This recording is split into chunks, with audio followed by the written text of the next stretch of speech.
aku menemukan dirimu. Pilihan hati sang presidir. Bab 016. Dengarkan. Tatapan penuh permusuhan ditujukan Aretha untuk Reno. Setelah aku berhasil mengalahkanmu, aku minta kau pergi dari kehidupanku. Jangan pernah menggangguku keluargaku lagi. Dek. Nyali Reno menciut.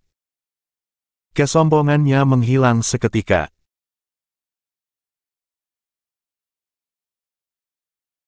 Tapi, apa daya, sebagai pria sejati, perkataannya yang akan melepaskan Aretha jika dia kalah, harus benar-benar dia lakukan. Dan apakah dia sanggup untuk mewujudkan itu? 1. Di sisa kesombongannya yang semakin menipis, Reno masih cukup mampu menggertak Aretha. Tapi jika kau kalah, 20% saham Brawijaya akan menjadi milikmu. Zain berdiri di depan Aretha, melindungi Aretha dari tatapan Reno yang selalu memuja kecantikan istrinya itu.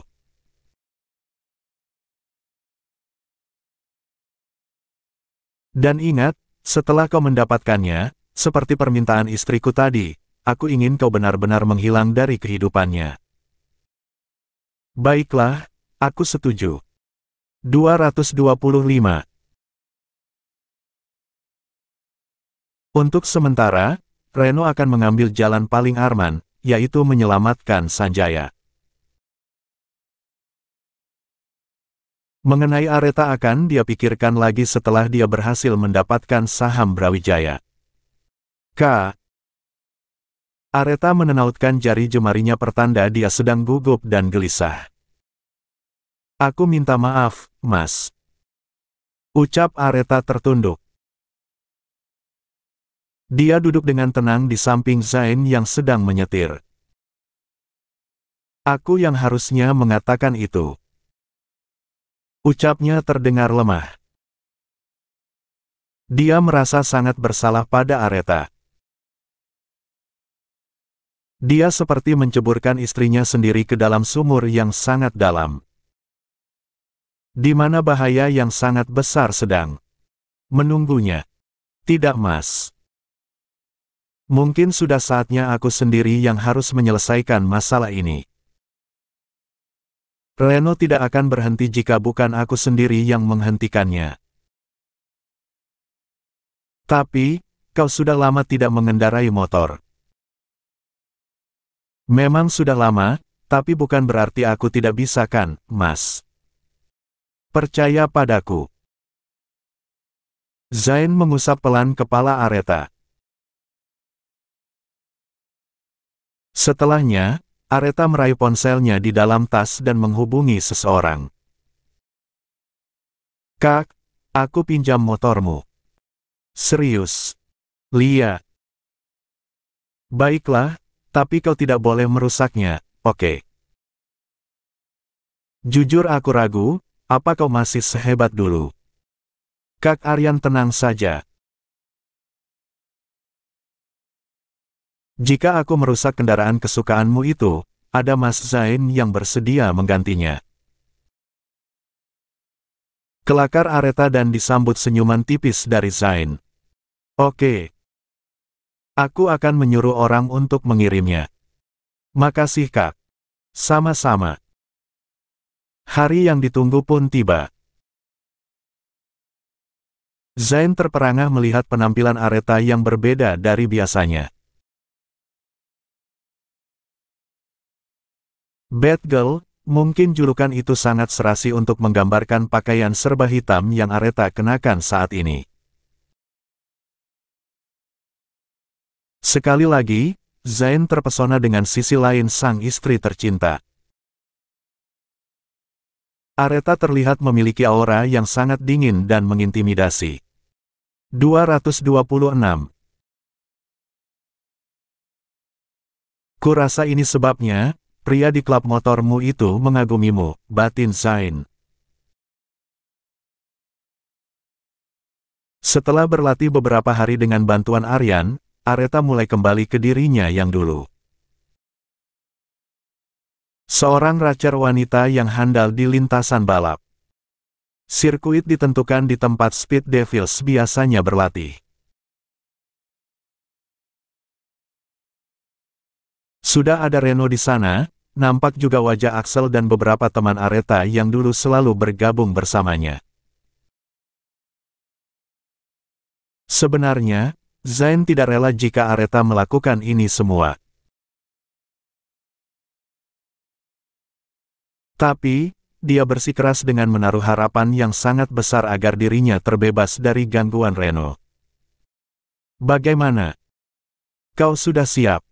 tanya Aryan. Aretha mengangguk.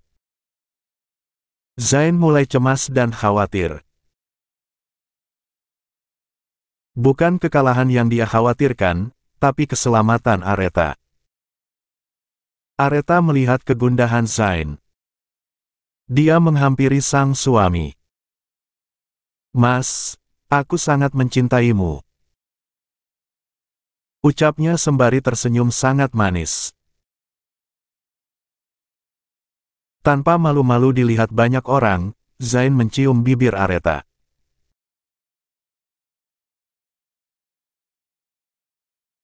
Dan respon Aretha di luar dugaan, biasanya dia akan memukul Zayn karena Zayn yang tidak kenal tempat saat ingin menciumnya, tapi kali ini tidak.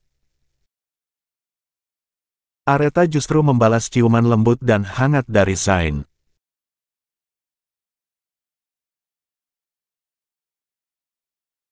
Reno mengepalkan kedua tangannya melihat Zayn yang mencium Aretha, sementara Axel dan Aryan yang berdiri berdampingan hanya mampu menutup mata dengan kemesraan pasutri itu. "Hei!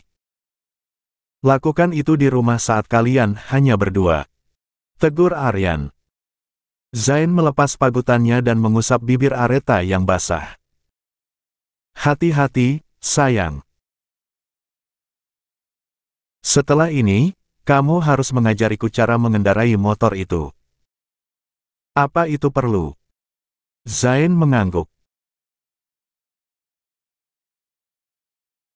Aretha mengusap lembut pipi Zayn, "Ini akan menjadi yang terakhir kalinya bagiku menginjakkan kaki di lintasan balap. Aku tidak akan pernah kembali ke sini lagi. Aku hanya akan fokus mengurusmu dan anak kita." Zayn memeluk Aretha dengan erat.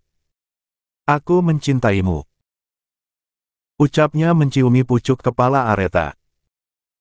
"Doakan aku, Mas." "Itu sudah pasti, sayang." Aretha berjalan dan memasuki sirkuit dengan langkah ringan. Dia kembali mengingat masa-masa dulu saat hampir tiap hari menghabiskan waktunya di tempat ini. 227. "Hai," sapa Reno. Aretha tidak menggubris sapaan Reno. Karena merasa diabaikan, Reno mulai melancarkan aksinya untuk menurunkan mental Aretha. "Perhatikan lintasanmu, karena kali ini, aku akan mengalahkanmu." Aretha tersenyum simpul. "Aku kembalikan ucapan itu padamu, Pak Reno." Ucap Aretha lalu memasang helm yang sejak tadi berada di genggamannya. Lampu star menyala, dan selanjutnya bendera hijau terangkat menandakan jika balapan sudah dimulai. 228. 72, kecelakaan. Sehari sebelumnya. Dari sebuah gedung berlantai 4 dengan dekorasi yang mewah, Reno terlihat menatap lurus keluar jendela. Gedung ini adalah markas besar Speed Devils.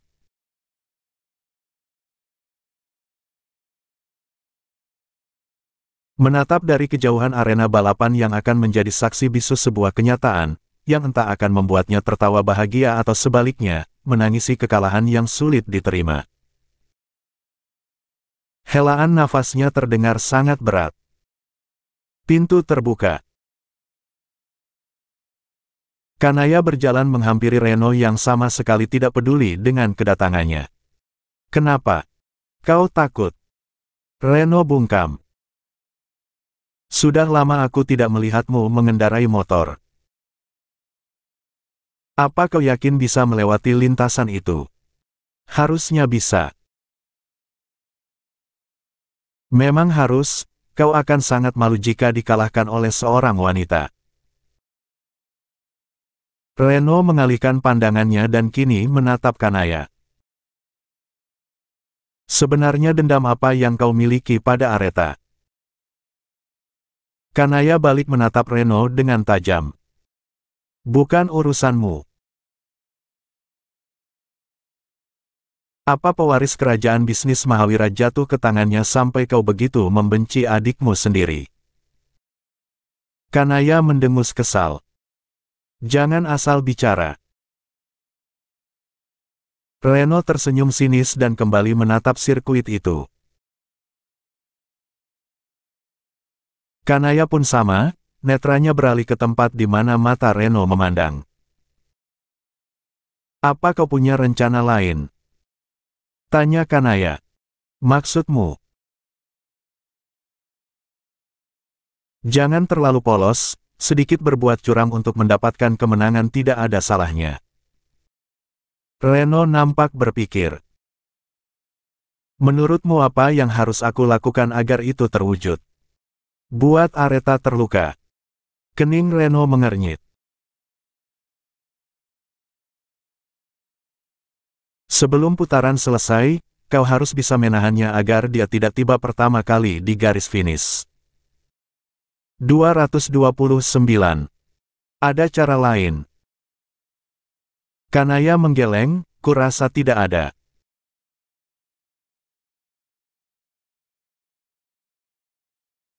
Kamu sendiri yang mengatakan jika Aretha itu hebat, dan untuk mengimbangi kehebatannya itu, kau harus punya persiapan agar tidak dengan mudah dikalahkan begitu saja. 3. Reno menghela nafas. Aku tidak bisa melihatnya terluka. Hahaha. Kanaya tertawa. Ada yang lucu. Tanya Reno sedikit tersinggung. Kau bilang tidak bisa melihatnya terluka. Lalu bagaimana kau akan bertanggung jawab atas perkataanmu itu setelah kau menyetubuhinya? Apa kau akan memperlakukannya berbeda denganku? Kurasa itu mustahil. Sindir Kanaya. Bukan seperti itu maksudku. Tidak usah banyak drama, Ren. Yang pasti, hanya itu yang bisa kau lakukan agar membuatnya kalah dalam pertandingan ini. Reno temenung. Nampaknya dia mulai mempertimbangkan untuk melakukan sesuai permintaan Kanaya. Benar juga apa yang dia katakan, apa sebaiknya aku melakukannya? Gumam Reno. Keesokan harinya. Lampu star menyala, dan selanjutnya bendera hijau terangkat menandakan jika balapan sudah dimulai. Kedua motor mahal itu melaju dengan kecepatan tinggi. Reno dengan H2 Charbonnya yang berwarna merah, sedangkan Aretha menunggangi kuda besi berwarna hijau milik Aryan. Dari tribun sirkuit, Zain terlihat menahan nafas begitu melihat keganasan Aretha di arena balap. Ini pertama kali dalam hidupnya, dia menonton langsung sebuah pertandingan sport beradrenalin tinggi. Dan yang semakin membuatnya terpana, pengemudi motor itu adalah istrinya.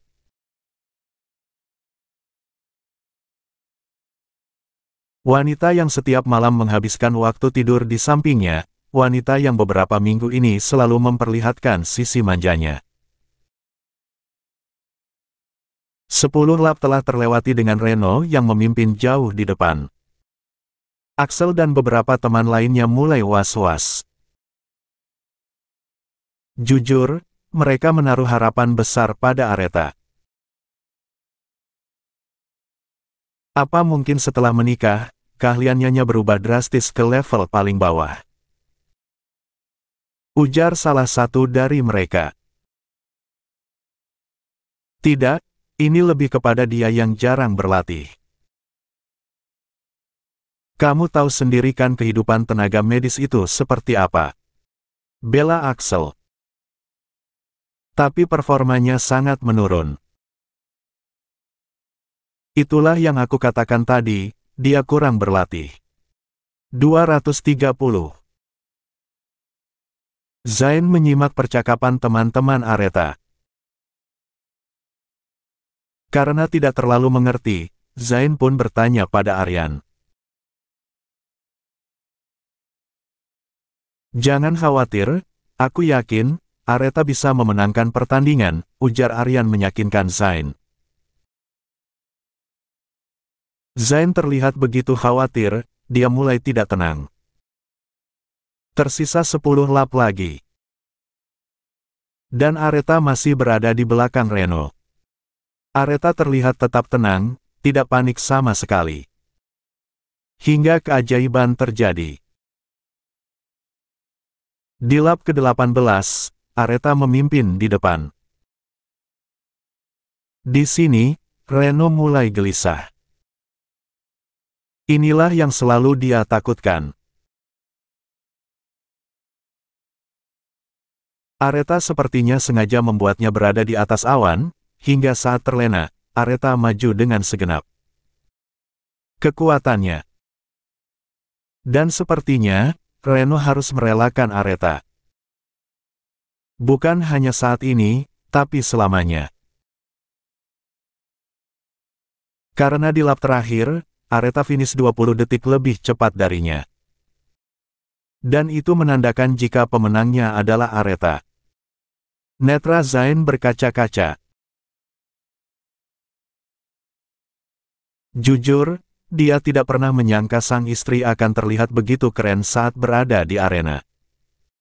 Axel tersenyum penuh arti. Sementara itu, Aryan tertawa renyah. Apa aku bilang, ujarnya dengan segala keoptimisan untuk kemenangan Aretha. Zayn setengah berlari menghampiri Aretha, pelukan dan ciuman akan dia persembahkan untuk keberanian sang istri yang sangat luar biasa. Namun, tiba-tiba saja. Brak! Bumim! Aretha! Zayn berteriak histeris. Zayn berhenti. Tubuhnya seketika gemetar melihat sebuah mobil baru saja menabrak istrinya. 1. Tubuh Aretha terpental cukup jauh. Motor yang dia tunggangi hancur di beberapa bagian. Semua yang berada di tempat itu terlihat syok dan frustasi. Zayn berlari dengan kencang menghampiri Aretha yang tergeletak di atas aspal. Jantungnya memompa dengan cepat disertai lelehan cairan bening yang terus mengalir membasahi kedua pipinya. Sembari berlari, Zayn tidak pernah berhenti memanggil nama sang istri. Aryan dan Axel segera menyusul Zayn. 231. Zayn terduduk di samping tubuh Aretha yang bersimbah darah. Isak tangisnya semakin keras terdengar begitu Aryan melepas helm yang dikenakan Aretha. Puluhan kali bahkan hampir ratusan, Zayn memanggil nama Aretha, tapi istri cantiknya itu tidak juga membuka mata. Dihadapkan dalam situasi yang sangat pelik, Zayn terlihat ikut kehilangan kesadaran. 1. Karena itu, Aryan bergerak cepat dan menghubungi Abi Adam. Abi Adam yang sementara mengadakan pertemuan internal menghentikan pertemuan tersebut. Jelaskan secara rinci apa yang terjadi. Tita Abi Adam sembari berjalan tergesa keluar dari ruang rapat. Baru saja Aretha mengalami kecelakaan, Uncel. Ucap Aryan terlihat panik. Tanda-tanda vital bagaimana? Aku tidak terlalu paham, Uncel, ponselnya aku berikan pada Axel. Aryan memberikan ponselnya pada Axel. Saya Dr. Axel, Prof.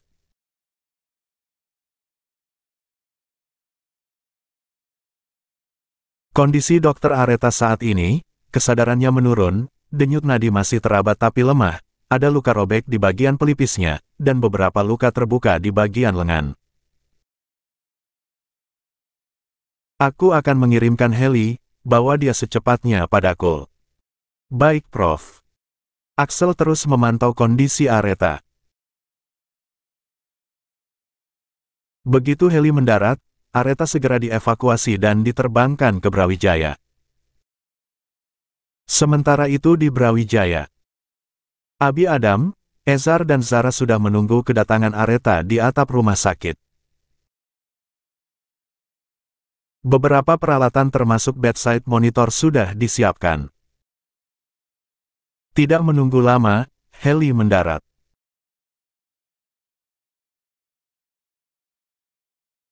Aretha segera diturunkan dan beberapa perawat dan dokter termasuk Ezar mulai bergerak cepat, monitor sudah terpasang dan memperlihatkan kondisi Aretha. Zara menghampiri Zain. Dia memeluk dengan erat saudara kembarnya itu. Zara menangis. Mas, Aretha pasti akan sembuh. Ucapnya penuh keyakinan padahal dia sendiri tidak begitu yakin setelah melihat kondisi Aretha yang sangat parah. Semua orang berjalan tergesa, ada Sardi dan Kimi juga di sana. Dialah yang membantu memasang peralatan di tubuh Aretha. 232. Di perjalanan ke IGD, tiba-tiba Sardi berteriak kencang. Res. Henti jantung. Zain menggila. Dia berlari mendekati tempat tidur. Tapi Sardi menahannya. Bawa Zain menjauh, jangan biarkan dia mendekat. Teriak Ezar lalu menaiki tubuh Aretha sembari melakukan RJP. Lepaskan Sar. Perintah Zain. Dia mulai lepas kontrol. Tenaganya semakin kuat hingga membuat Sardi kewalahan. Nasib baik, ada Axel yang membantu menahan tubuh Zain.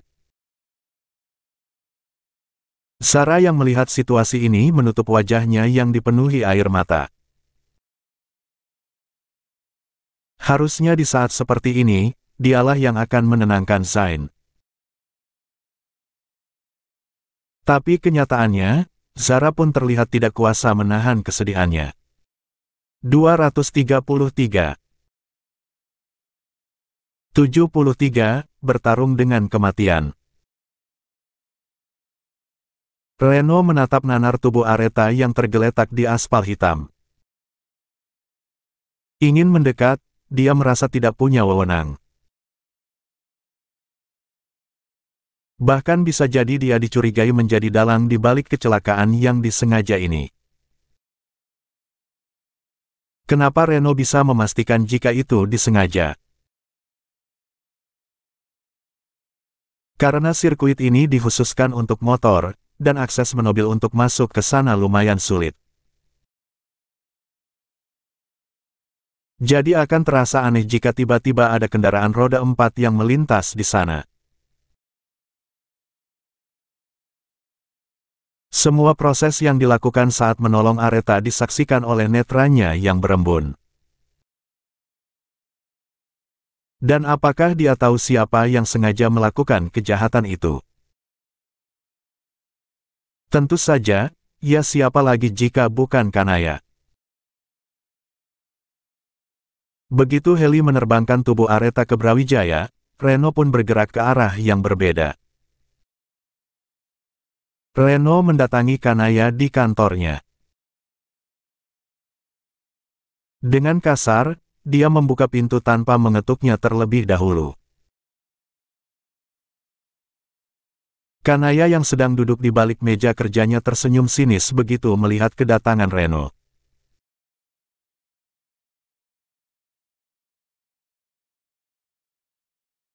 Namun, kedatangan Reno bukanlah untuk bernegosiasi atau meminta sebuah penjelasan, karena dengan amarah yang sangat besar, pria itu seketika melampiaskannya dengan menamparkan Kanaya sekuat tenaga. Kanaya terpelanting, jatuh tersungkur di lantai. Tamparan yang sangat keras membuat rahangnya serasa bergeser dengan pandangan berkunang-kunang. 1.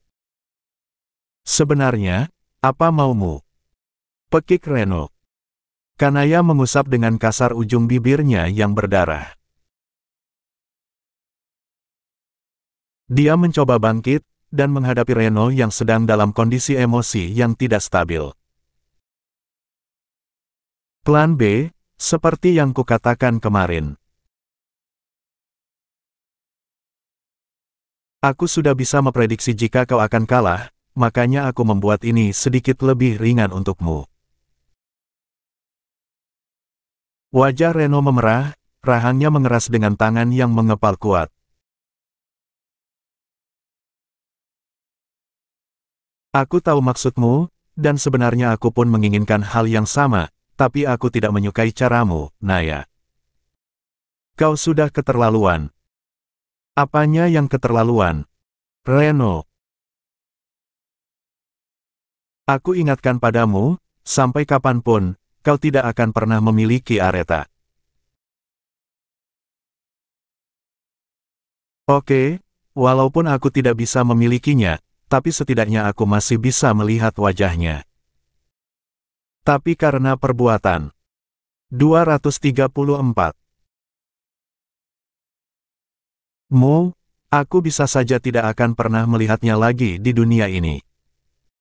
Kanaya terkesiap. Apa maksudmu? Rautnya berubah pias. Kau sudah mengirim pembunuh bayaran. Dan Areta. Lia, aku akui, aku memang melakukannya. Kau memang tidak punya hati. Dia itu saudaramu, kalian memiliki darah yang sama. Dan lihatlah hasil perbuatanmu. Areta kemungkinan besar tidak bisa diselamatkan. Dek. Kanaya meraih ponselnya yang terletak di atas meja. Dan dia mulai menghubungi seseorang. Apa yang kau lakukan? Pekik Kanaya. Sesuai perintah ibu. Kau tidak membunuhnya, kan? Aku sudah katakan sebelumnya, jangan melenyapkannya, cukup membuatnya cacat. Saya pikir, ibu menyuruh saya untuk membunuhnya. Kanaya geram. Dasar kau. Apa kau menabraknya dengan keras? Lia. Sial, kau harus bertanggung jawab.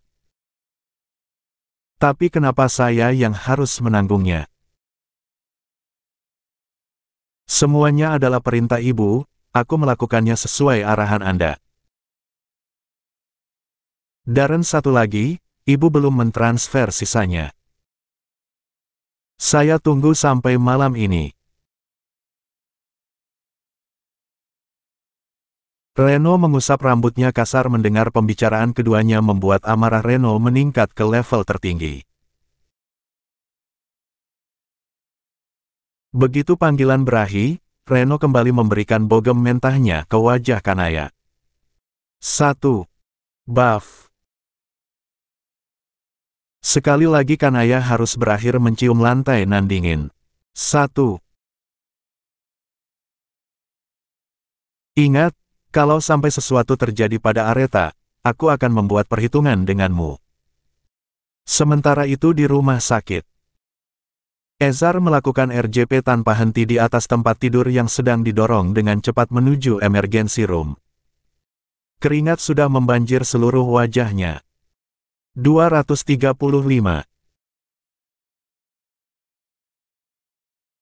Zain yang tertinggal jauh di belakang berjalan seperti tidak punya tulang, semua ekstremitasnya terlihat lemah. Tatapannya kosong. Areta tiba di ruang gawat darurat. RJP tidak berhasil. Terdengar teriakan Ezar. Sar. Lia dok. Intubasi. Sardi mempersiapkan alat dan mulai memasangnya. Sebuah tabung dimasukkan Sardi ke dalam mulut Areta agar membantu Areta bernapas. Intubasi selesai, teriakan Ezar kembali membahana. EFINEPRIN. Sardi segera menyuntikkan apa yang diinstruksikan Ezar. Defibrilator dinyalakan. 100 joule. Teriak Ezar. Defibrilator diatur ke angka 100 joule. Sok. Belum ada tanda-tanda kehidupan di sana. Ezar kembali menelaah apa yang harus dia lakukan di saat genting seperti ini. Selain keselamatan Areta, kesehatan mental Zain pun menjadi masalah terberatnya. Tidak ingin mendahului Allah, karena apa yang sudah menjadi takdir, itu yang akan kita hadapi. Tapi untuk sekarang, tidak bisakah Ezar berharap sebuah keajaiban? Naikkan 200. Beberapa detik kemudian, sok, irama jantung kembali. Ezar bernafas lega.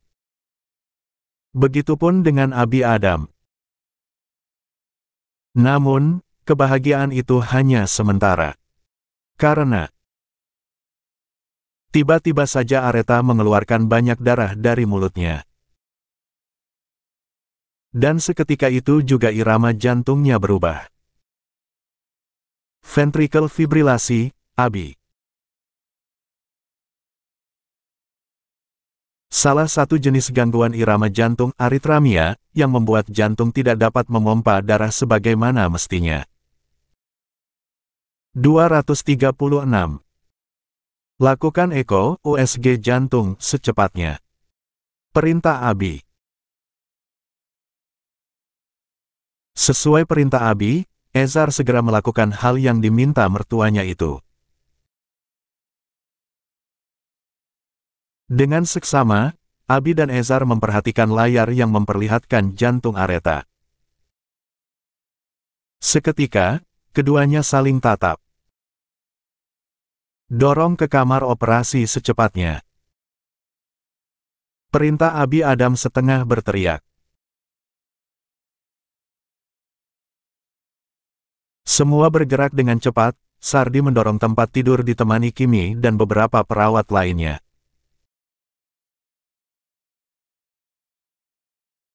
Saat pintu emergensi terbuka, terlihat Zain dengan mata sembab menyambut bedside monitor yang membawa istrinya. Sayang.